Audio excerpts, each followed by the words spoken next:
Hammaga assalomu alaykum. Hozir T-Crypto bilan ishlashni o'rganamiz. T-Crypto orqali biza telefon orqali bemalol kripto aktivlarni sotib olish va sotishni o'rganamiz. Endi kripto do'konga borish shart emas. Uydan o'tirib yoki xohlagan joyingizdan telefon orqali olishingiz mumkin. Okey, T-Crypto saytiga kiramiz. Tak, mana o'zbek tilini tanlab qo'yamiz. Ingliz tili bor, o'zbek tili bor. Zo'r. Kriptoni sotib oling va soting. Mana ro'yxatdan o'tish kerak. Ro'yxatdan o'tganingizda telefon raqamingizni kiritib qo'yasiz. Telefon raqamimizni kiritib qo'yamiz va undan keyin bizga publichniy ofertani taklif beradi. Shuni o'qib chiqishimiz kerak. Publichniy oferta oxirgacha tushirib roziman belgilab qo'yamiz va endi parol kiritamiz. Bu asosiy joy. Parol doim esda qolish kerak, ammo esdan chiqib ketsa uni xavotir oladigan joyi yo'q. Uni bemalol vastanavit qilsa bo'ladi. Xo'p, endi parolni kiritamiz.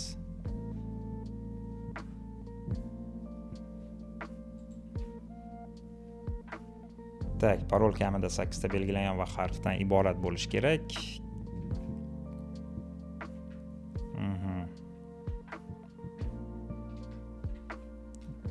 Va maxsus belgi % qo'yamiz. Bo'ldi, davom etish. Tak, endi bizga SMS keladi. Tasdiqladigan SMS. Shuni kiritib qo'yamiz. 511 658 511 658. Davom etish tugmani bosamiz. Bo'ldi, shaxsga doir ma'lumotlar. Bizning loginimiz rezident, albatta bu faqat O'zbekiston fuqarolari uchun, ya'ni O'zbekiston rezidentlari uchun ishlab chiqarilgan. Identifikatsiyadan o'tamiz. Identifikatsiyadan o'tish uchun bizga My ID degan ilova kerak bo'ladi. Mana shu My ID ilovani yuklab olamiz. Google Play bo'lsa Google Play, Apple Store bo'lsa Apple Store. My ID ilovasini menimcha ro'yxatdan o'tish qiyin emas. Darrov o'tib olasizlar. Bu yerda kerakli ma'lumotlar: pasport seriya yoki ID karta. Pasport seriya deganimda ID karta nazarda tutdim va tug'ilgan kuningiz, albatta 18+ bo'lishingiz shart. Ro'yxatdan o'tgandan keyin mana продать va купить, USDT sotib olish, sotish и karta hamyon degan joy bor. Karta hamyon, yangi kartani ochish, yangi kartani qo'shish. Men Apex Bankni tavsiya qilaman. Sababi T-Crypto va Apex Bank hamkorligida ishlaydi. Ishonchli, tez va qulay. Okey, USDT sotib olishga kiramiz. Tak, faqat T-Cryptoda eng kichkina, eng kam покупка 20 dan boshlanadi. 20 USDT dan sotib olishingiz mumkin. 20 dan boshlab 1 milliongacha bo'lsa kerak. Mana kurslari hammasi yozilgan. Mana 20 USDT 296 mingga aylanyapti bizga. Platforma komissiyasi 5%. Endi 100 yozib qo'ysak, qani nech foiz olar ekan? Mana 2% ko'ryapsizlarmi? 100 USDT sotib olish, и уже kurs mana 13240 ga tushdi. Zo'r, qulay. Xo'p.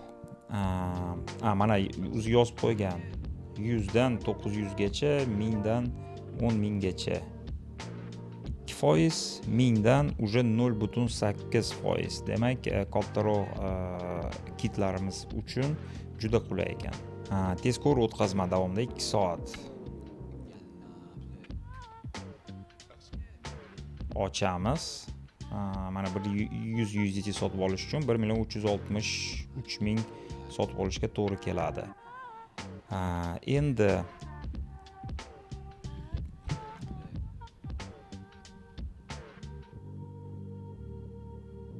endi mablag'larni o'tkazish muddati barcha tranzaksiyalarni qayta ishlash vaqtida bog'liq. USDT ni olish hamyoni tanlang.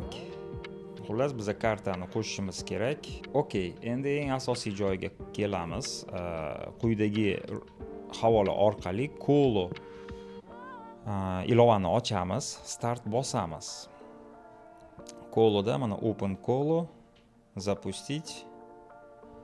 Telegram mini apps ochiladi va Telegram mini appsda bizga kerakli qadamlar bajarib, mana bu yerda mana ознакомьтесь с условием предоставления услуг.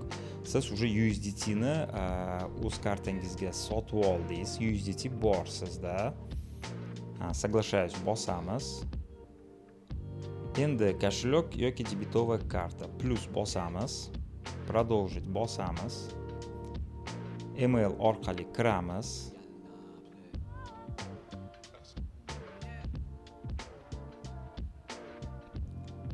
Tasdiqlab qo'yamiz. Yana koloni ochamiz. Mana email подтвержден. Endi telefon raqamimizni подтвердить qilishimiz kerak, ammo men Telegram tanlayman va Telegram o'zi tasdiqlab qo'yadi. Va подтвердить личность degan joyga kirganimizda укажите вашу страну проживания. O'zbekistonni tanlaymiz. Подтвердить и bizga ID kartamiz yana kerak bo'ladi. Kartani qo'shishga o'tamiz. Demak, kolodan siz ID kartani qo'shib, T-Cryptodan USDT ni olib, mana shu hamyoningizga пополнение qildingiz. Endi iPhone Walletga kiramiz. Menda уже qo'shilgan, mana Cola Visa qo'shib bo'lganman. Plusga bosamiz. Plusga bosganingizdan keyin mana debitovая или кредитная karta. Продолжить bosamiz. Ввести данные вручную bosasiz va ismingizni yozasiz va nomer karta. Ular mana shu yerda turadi. Karta raqami, muddati va CVV kod. Men hozir buni ochmayman chunki bu sirli ma'lumot hisoblanadi. Xullas, mana tranzaksiyani ochadigan bo'lsak, O'zbekistonda mana Xalq Retail MChNda to'ladim, Havasda to'ladim, benzin quydim, original Shams Market esimda yo'q, menimcha kola olganman, Angeli Seafood, bu korzinka, Mirzo Bobur nimadir ham oldim, bu Bon Cafe bo'lsa kerak. Xullas, ishlaydi, hammasi yaxshi, zo'r. Demak, Apple Pay yoqish uchun birinchidan Apex Bankga kirib, kartaga buyurtma berasiz, ikkinchidan T-Cryptoga kirib, USDT ni sotib olasiz, rasmiy, qonuniy. Uchinchidan Kolo mini apps ilovaga kirib, ro'yxatdan o'tib, ID karta qo'shib va USDT bilan kartingizga to'ldirib qo'yasiz va to'rtinchi oxirgisi to'ldirilgan kartani Apple Walletga qo'shasiz. Shu bilan sizda Apple Pay ishlab ketadi. Xohlagan joyingizdan, xohlagan vaqtda kartasiz, naqdsiz, telefon bilan, hattoki soat bilan to'lab yurasiz. Video sizlarga foydali bo'ldi, umid qilaman. Hammaga omad va ishlaringizga rivoj.